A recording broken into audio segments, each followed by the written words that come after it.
A lot of people have been sharing this video about how Mars sucks and there's no water and the Earth is great. And I feel like it doesn't do quite justice to the reality of what colonizing Mars would look like. Mars is an uninhabitable, cold, radioactive desert. A semi-permanent outpost relying heavily on robots would be needed before full colonization, and even terraforming Mars, if such a thing were possible, would take thousands of years. So first, there's the problem of energy. Solar power is weak and completely unreliable due to the dust storms. Wind and geothermal energy are ineffective, which means nuclear is the only option left. Which means that you have to build nuclear power plants on Mars, and that's a whole new other level of challenge. Then there's the problem of pressurization and radiation protection. Mars has a thin CO2 atmosphere that requires pressurized habitats with artificial air, and the high radiation exposure increases cancer risks. Without a protective magnetic field or a thick atmosphere, Mars is constantly bombarded with cosmic radiation.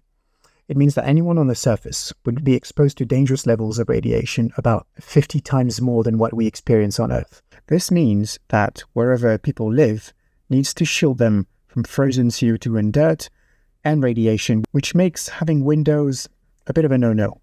Then there's the issue of dust and toxic soil. Mars dust is fine and electrostatically charged. It sticks to everything. The soil itself contains toxic perchlorate salts, which means that even if you were to wear a spacesuit, you can't bring it inside. So you need to have some kind of externally attached spacesuit that would attach to wherever the habitat is that you're using. Then you come inside and leave the spacesuit outside because it's completely unsafe to bring it in. Then there's the food and water challenges.